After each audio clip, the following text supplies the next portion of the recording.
पाकिस्तान से अपने 4 बच्चों के साथ भाग कर आई सीमा हैदर और ग्रेटर नोएडा के सचिन की लव स्टोरी खूब सुर्खियां बटोर रही हैं। लेकिन ये कहानी उस पति गुलाम हैदर की भी है जिसे सीमा पीछे छोड़ आई हैं।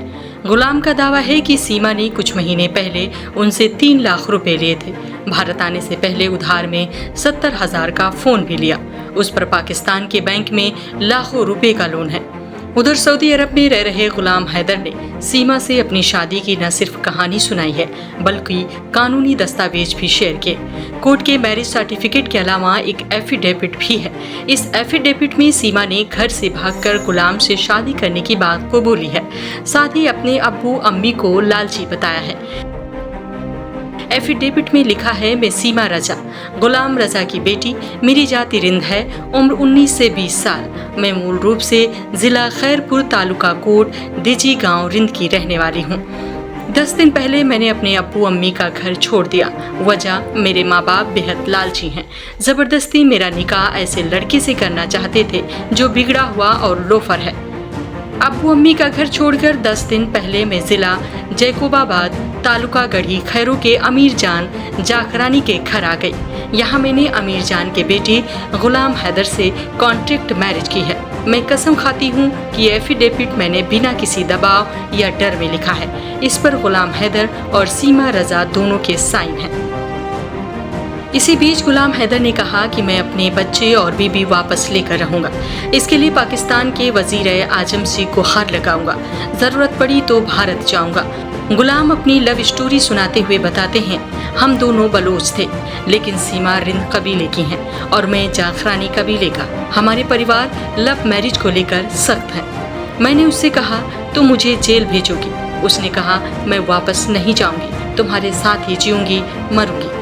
इसी बीच सीमा कहने लगी, पहले कोर्ट मैरिज कर ले, फिर घर वालों को मनाएंगे। मैं इश्क में था, मैंने पहले निकाह किया, फिर कोर्ट मैरिज की।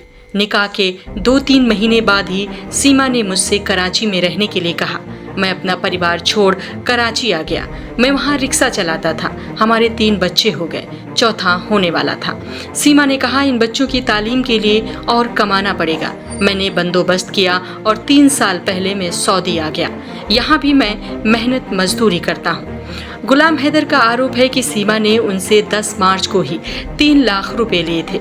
सीमा का अकाउंट उस वक्त चल नहीं रहा था, इसीलिए ये उन्होंने किसी जानने वाले को भेजे थे। उसने कहा था कि उसका मक्का आने का मन है। कहा था कि कुछ दिन सऊदी में रहना चाहती हूँ। मैंने दोस्तों से पैसे उधार लेकर उसे भेजे थे। हालांकि सीमा के मुताबिक 10 मार्च को ही वो सचिन से मिलने के लिए नेपाल आई थी ताकि तसल्ली कर लें कि दोनों एक दूसरे को पसंद हैं। सीमा ने ये भी कहा था कि उस वक्त 3 लाख रुपए सचिन पर खर्च किए थे, यानी इस मुलाकात के लिए पैसे खर्च हुए थे। गुलाम हैदर ने भारत सरकार, मोदी योगी सरकार से भी सीमा और 4 बच्चों को उसके पास भेजने की गुहार लगाई है। गुलाम का कहना है कि जब तक कानूनी जांच पूरी नहीं होती, सरकार मेरे बच्चे और बीबी को अपनी कस्टडी में रखे। अब सीमा ने भारत आकर अपने बच्चों के नाम बदलकर प्रियंका, मुन्नी और परी रख दिया है। बेटे का नाम राज रख दिया है। पहले सबसे बड़ी बेटी प्रियंका का नाम फेरिया था, उससे छोटी बेटी का नाम फरीदा था। उसका नाम अब मुन्नी हो गया है। फरहा का नाम परी हो गया। बेटे का नाम फरहान था, अब उसका नाम राज हो गया है। उधर गुलाम हैदर से हजारों किलोमीटर दूर ग्रेटर नोएडा के रबुपुरा गांव में इन दिनों जैसे मेला लगा है। दूर दूर से आए लोग सीमा को देखना चाहते हैं।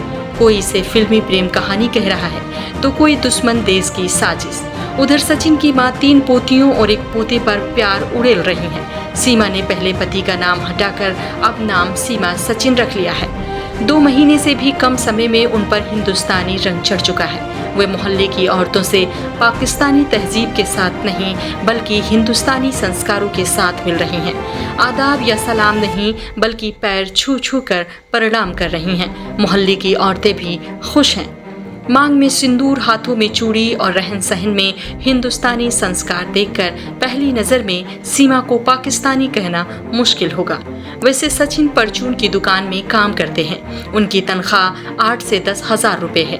देखकर अंदाजा लगाया जा सकता है कि घर की माली हालात ठीक नहीं।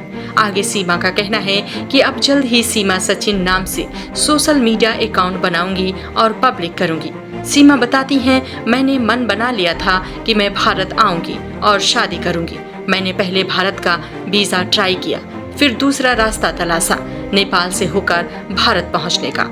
वहां का 2 दिन में वीजा मिल गया। नेपाल पहुंचकर काठमांडू तक वैन ली और वहां से दिल्ली के लिए बस। नेपाल में सिर्फ एक अधिकारी ने मुझसे पूछताछ की, लेकिन इंडिया में दाखिल होने के बाद मुझसे कोई पूछताछ नहीं हुई। सीमा पाकिस्तान लौटने के सवाल पर कहती हैं, अब मैं कभी पाकिस्तान नहीं जाऊंगी। वहां गई तो वे मुझे मार देंगे। वहां ऐसा ही होता है। सीमा से पूछने पर कि क्या आपके पति ने आपको तलाक दिया, जवाब मिला, फोन पर कई बार तलाक दिया। अब सवाल है कि आखिर पाकिस्तान की सीमा आखिर ग्रेटर नोएडा में कैसे रह रही हैं? तो इसका जवाब है, सीमा हैदर, उनके प्रेमी सचिन मीणा और सचिन के पिता नेत्रपाल को पुलिस ने 4 जुलाई को गिरफ्तार किया था। उनके वकील हेमंत कृष्ण पारासर ने बताया, सीमा हैदर और उनके परिवार को लेकर जांच करना भारत की खुफिया एजेंसी का काम है। फिलहाल हुई छानबीन के मुताबिक सीमा हैदर का पाकिस्तान की खुफिया एजेंसियों से कोई संबंध नहीं है। हमने वकील से पूछा कि किस ग्राउंड पर तीनों को बेल हुई, तो उन्होंने जवाब दिया, पिता नेत्रपाल पर 14 विदेशी अधिनियम और 120B के तहत कार्रवाई हुई। उन पर आपराधिक षड्यंत्र और सीमा हैदर को संरक्षण देने का आरोप है। यही आरोप जेल से निकालने का ग्राउंड भी बना। दरअसल सचिन और सीमा तो घर पर रह ही नहीं रहे थे, वे तो अलग जगह पर रह रहे थे। उधर सीमा हैदर पर आपराधिक षड्यंत्र की धारा लगाई गई। अभी कुछ भी ठोस उनके खिलाफ नहीं मिला, इसलिए सशर्त बेल हो गई है।